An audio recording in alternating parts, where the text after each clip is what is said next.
அஸ்ஸலாமு அலைக்கும் வரஹ்மத்துல்லாஹி வபரகாத்துஹு. தினமும் ஒரு துஆ. கடல் நுரையை விட அதிகமான அளவிலுள்ள பாவங்களும் மன்னிக்கப்படுவதற்கான பிரார்த்தனை.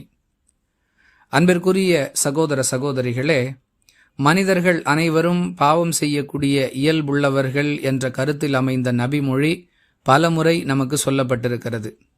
அந்த வகையில் எந்த ஒரு மனிதனாக இருந்தாலும் அவன் பாவ மன்னிப்பு தேடுவது அவசியமாக இருக்கிறது.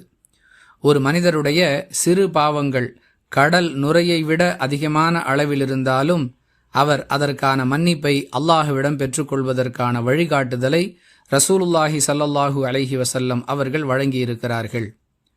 யா அல்லாஹ், உன்னையே போற்றி புகழ்ந்து துதிக்கின்றேன் என்று பொருள்படக்கூடிய சுப்ஹானல்லாஹி வபிஹம்திஹி என்ற வாசகத்தை ஒரு நாளில் 100 முறை யார் கூறுகிறாரோ அவருடைய பாவங்கள் கடல் நுரையை விட அதிகமான அளவில் இருந்தாலும் அவை அழிக்கப்பட்டு விடுகின்றன என்று ரசூலுல்லாஹி ஸல்லல்லாஹு அலைஹி வஸல்லம் அவர்கள் சொல்லக்கூடிய செய்தி புகாரி எனும் நூலில் 6405வது எண்ணில் பதிவு செய்யப்பட்டிருக்கிறது. அன்பிற்குரியவர்களே, மிக எளிமையான வாசகம் சுப்ஹானல்லாஹி வபிஹம்திஹி. இதன் பொருள், இறைவா, உன்னை போற்றி புகழ்ந்து துதிக்கின்றேன் என்பதாகும். சுப்ஹானல்லாஹி வபிஹம்திஹி என்ற இந்த வாசகத்தை தினமும் 100 முறை சொல்லுவதன் மூலமாக நம்முடைய பாவங்கள் கடல் நுரையை விட அதிகமான அளவில் இருந்தாலும் அவை மன்னிக்கப்பட்டுவிடும்.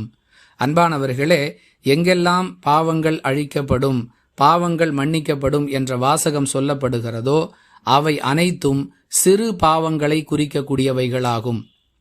பெரும்பாவங்களை பொறுத்தவரை அவற்றிற்காக நாம் தனியாக அல்லாஹ்விடம் பாவ மன்னிப்பு தேட வேண்டும் என்பதை பல சந்தர்ப்பங்களில் விளக்கியிருக்கிறோம்.